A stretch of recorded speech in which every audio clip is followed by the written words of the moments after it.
आप देख रहे हैं स्टार टुडे समाचार। दरअसल आपको बता दें कि खबर जनपद कानपुर नगर से है, जहां कानपुर नगर के एक हॉस्टल में मिला महिला केयर टेकर शव का मामला। महिला से रेप करने के बाद की गई थी हत्या। प्राइवेट पार्ट पर चाकू से किया था हमला। दूध देने आने वाले कुलदीप यादव ने साथियों के साथ मिलकर की थी हैवानियत। शराब के नशे में 14 नवंबर की रात को घटना को दिया था अंजाम। निर्वस्त्र करने के बाद घटना को दिया था अंजाम। पूरे मामले में डीसीपी, एडीसीपी और थानेदार बताते रहे कि बीमारी से हुई मौत। पोस्टमार्टम रिपोर्ट ने खोली पुलिस के काले झूठ की सच्चाई। कानपुर कमिश्नरेट के काकादेव थाना क्षेत्र के गर्ल्स हॉस्टल की घटना। कैमरामैन शाहनवाज मंसूरी के साथ कानपुर नगर से ब्यूरो चीफ विष्णु ठाकुर की रिपोर्ट। मैडम कानपुर महिला की रेप के बाद हत्या हुई। उसका नाम मत लीजिएगा, पिछले दिन आप लोगों ने रेप के बाद हत्या हुई थी, क्या खुलासा हुआ, क्या आपने निकला?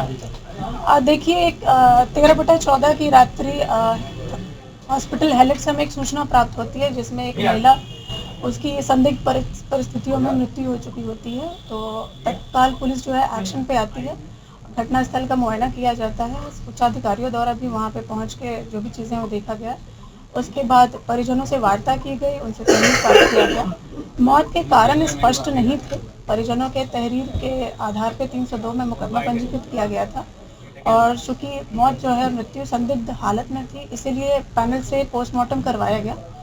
पोस्टमार्टम का रिपोर्ट हमें कल प्राप्त हुआ है। उसके आधार पर 376A धारा की बढ़ोतरी की गई और अग्रिम विवेचनात्मक कार्रवाई की जाएगी। सर, शुरू में उसकी बेटी ने कहा था कि 4 लोग आए थे वहाँ पे। जाहिर सी बात है, प्लानिंग थी कि 2 लोग उसको बेटी को लेकर बाहर चले गए, उसके बाद 2 लोग वहाँ रह गए।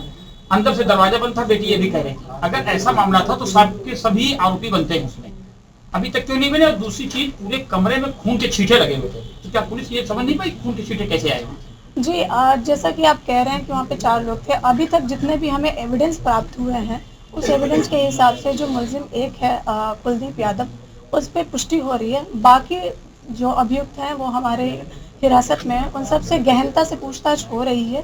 और जैसे भी हमें फैक्ट्स मिलेंगे, सीसीटीवी का अवलोकन किया जा रहा है, सीडीआर का अवलोकन किया जा रहा है, उस हिसाब से पुलिस जो है अग्रिम विधिक कार्रवाई करेगी। मैडम, मृतक की बेटी ने बताया कि वो 2 और जो उसके साथी थे वो साथ में ले गए, करीब 1 घंटे तक उसे टहलाते रहे, फिर वापस लाए। तो ऐसा आपको लगता नहीं कि उनकी भी इंटेंशन रही है?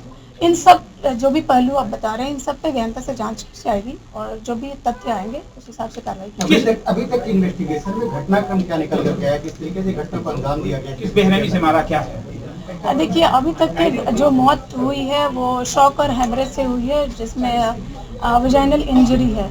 तो उस महिला के साथ सेक्सुअल असॉल्ट हुआ है और उसके बाद उसकी मृत्यु हुई है।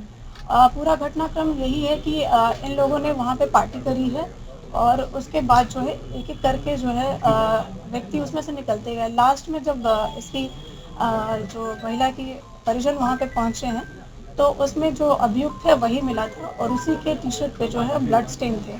उसी आधार पे अभी उसको गिरफ्तार किया। तो गैंग रेप करने के बाद उसको मारा गया? नहीं, अभी इसकी पुष्टि कुछ कहा नहीं जा सकता है, क्योंकि हमें मौके से सिर्फ एक ही व्यक्ति मिला है और इसीलिए एक ही के खिलाफ। आपने कहा एक एक करके निकलते गए, उसके बाद हमको एक जिस हिसाब से हमने फुटेज देखा है कि जब एक एक करके निकले तो बेटी वहाँ पे मौजूद है, तो बेटी ने इसकी पुष्टि नहीं करी है। बेटी के सामने ही वो सारे लोग निकले हैं। 376 का की जो धारा है वो पत्नी से अलग रहने के व्यक्ति द्वारा की जाती है, तो ये जो धारा लगी है ये किस कारण से लगी? देखिए, जैसे कि उसमें पोस्टमार्टम में आया है कि मौत के जो कारण है वो सेक्सुअल असॉल्ट है, वजाइनल इंजरी है, इसी की वजह से 376A की धारा लगाई हुई है। किस तरीके की पार्टी थी? शराब पार्टी थी या तो इस तरीके की पार्टी अक्सर वहाँ पर हुआ करती थी? जी, हमें मौके से मिला है, उसमें शराब भी पी गई है। तो सब पहले शराब की बोतल मिली थी, जगह जगह खून मिला था, बेटी का आरोप भी था, तो पुलिस ने तुरंत क्यों नहीं शुरू में आप रेप की धारा लगाई? देखिए, रेप की धारा लगाने के लिए सेक्सुअल असॉल्ट की पुष्टि होना जरूरी है, इसीलिए जो है हम लोगों ने पोस्टमार्टम करवाया था। सुप्रीम कोर्ट कहता है कि पीड़िता अगर कहती है, उसका पेरेंट कहते हैं, तो सीधे सीधे FIR होती है। पीड़िता तो कहने के लिए वहाँ पे थी नहीं, उसने डाइंग डिक्लेरेशन ऐसा कुछ दिया नहीं है। उनकी बेटी बता रही थी पूरा घटनाक्रम कि क्या। देखिए, FIR जो हमें प्राप्त हुआ उसमें 302 की ही धारा बन रही थी। आपको ऐसा लगता नहीं कि पूरे घटनाक्रम में थानेदार ने लापरवाही की है?